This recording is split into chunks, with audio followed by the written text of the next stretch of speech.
You ever have one of those mornings where you just know, from the moment you step outside, that the universe is about to test your patience? Picture this: Cordelia Blackthorne, decked out in a fuchsia suit so loud it probably had its own area code, standing on my dock with one hand on her hip and the other pointing at my brand new sign, diamonds flashing, ready to blind any wildlife within 50 yards. You actually think buying that swamp makes you somebody? You're just trailer trash playing dress up with daddy's insurance money. And there she was, recording me on her phone, 5 more pink-suited clones lined up behind her like HOA stormtroopers. The sign she was filming? No Karen allowed. Reservoir. Private property. Yeah, that happened. The truth is, I was halfway through my morning coffee, Guatemalan beans, French press just the way I like it, and feeling pretty good about the world. My security cameras had already caught Cordelia and her army trespassing 47 feet onto my land. Enough for federal charges, not that she knew it yet. I called out, "Hey Cordelia, you're standing on my $8.7 million dock." That number wasn't for show. I'd bought this place 3 months back, after spending half a lifetime digging for minerals, drilling core samples, and making more money than I knew what to do with.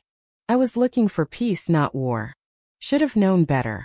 When I found the listing for this property, 47 acres of pristine water, 200 acres of forest, eagle overhead, mountains in the distance, I felt something shift.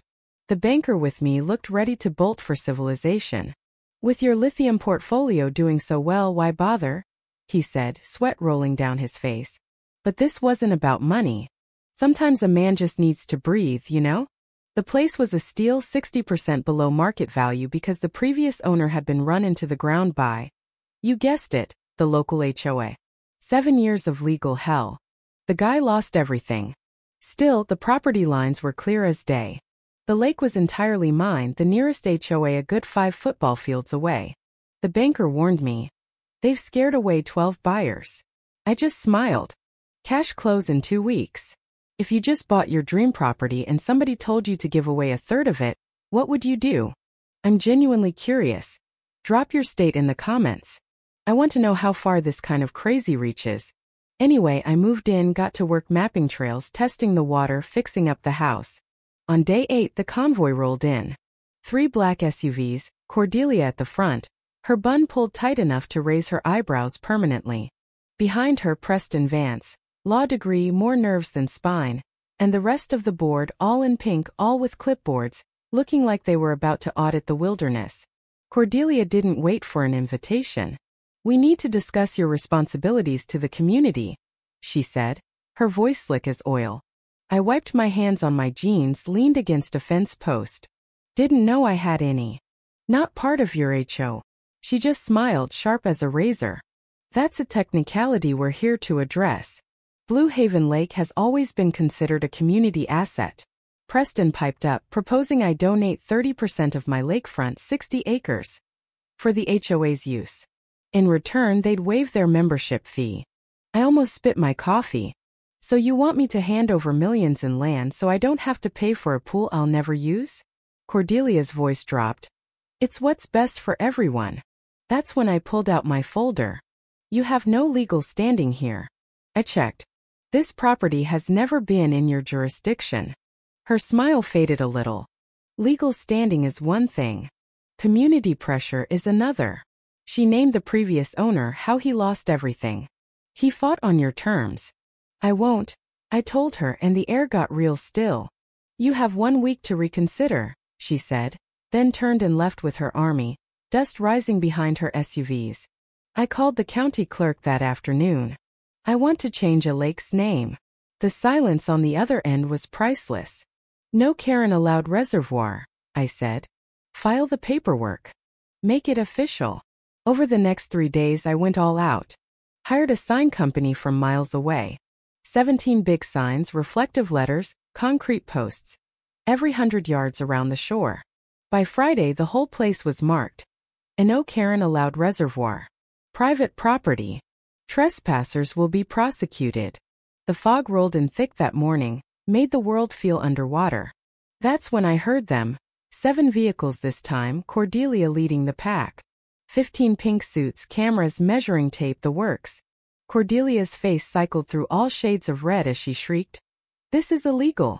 You can't name a lake like this. It's discrimination. I just grinned, held up my paperwork. Approved by the state. Official as of midnight. Preston looked panicked. He's technically within his rights. Cordelia was beyond reason. You have no idea who you're dealing with.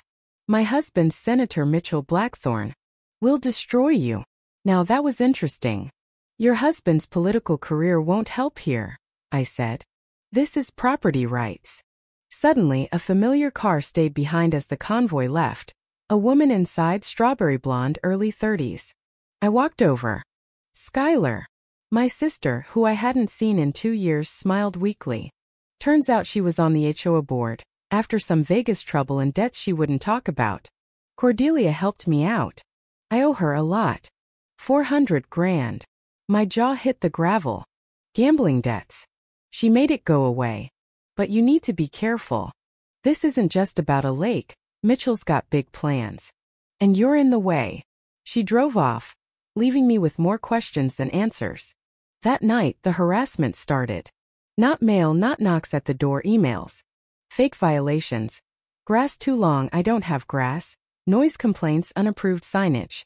By evening, they claimed I owed them $47,000 in fines. My lawyer, Marcus, old military buddy, now a shark in a suit, said, "This is harassment, but Garrison Blackthorne is connected. This is bigger than just HOA drama. Can you take some heat?" I laughed. I did 3 years in Afghanistan. I can handle angry suburbanites. Famous last words. The next day, power out. Water out. Maintenance issue, said the utility company. By evening, a crew was installing a chain-link fence across my driveway, claiming it was HOA property. The sheriff's deputy who showed up looked like he wanted to be anywhere else. Civil matter. You'll need a court order. I spent that night running a generator researching. Turns out Mitchell Blackthorne's reach was long: construction, casinos, foreign investors, a string of properties acquired the same way mine was being targeted. 14 victims in 8 years. $67 million. I was about to be number 15.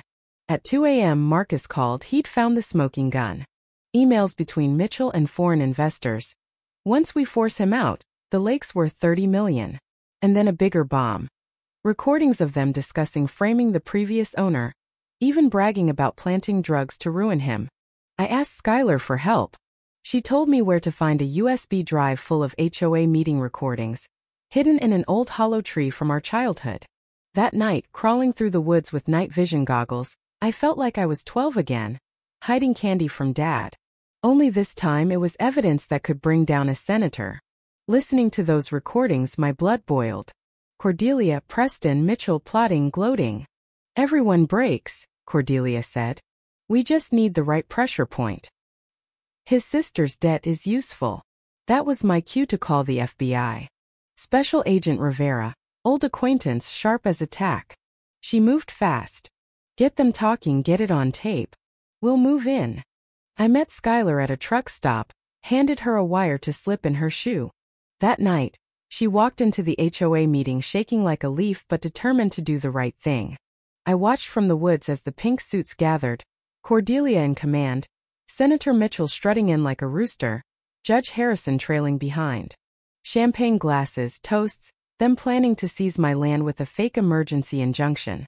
The FBI swarmed in, sirens blazing. Cordelia's face went from smug to shocked in 2 seconds flat. Mitchell tried to bolt. Judge Harrison froze. Preston fainted. You destroyed everything, Cordelia hissed as they cuffed her. No, I said, you did. I just wrote it down. The fallout was a spectacle: news vans, headlines, asset seizures. 14 previous victims got restitution. Cricks, the guy who lost everything before me, was freed. Preston flipped, handed over documents. The conspiracy was bigger than anyone guessed. $200 million over 8 years. And in the middle of it all, Skylar, my sister, stood tall, testifying for the prosecution, finally free of Cordelia's hold. Her redemption was real. Months passed. The trial was ugly. Cordelia's high-priced lawyer tried to spin her as a misunderstood philanthropist. Mitchell tried to charm the jury. It didn't work. The evidence was overwhelming. Emails, recordings, paper trails. Even video of Cordelia spray painting my signs at 3 a.m. The jury took 6 hours. Guilty on every count. Cordelia and Mitchell, sentenced to decades in federal prison. Even the judge who'd helped them went away. The lake became famous. No Karen allowed Reservoir. People drove in to take pictures, businesses boomed, and I opened the shore for families on weekends. Skylar ran events, the visitor center, even started dating a local sheriff's deputy. One of the honest ones. The lake became a symbol. Not just about Cordelia or me, but about standing up to bullies and crooks. 3 other lakes in the country changed their names, starting a kind of No Karen movement. State laws were changed. The FBI set up a task force. Skylar and I became unlikely folk heroes.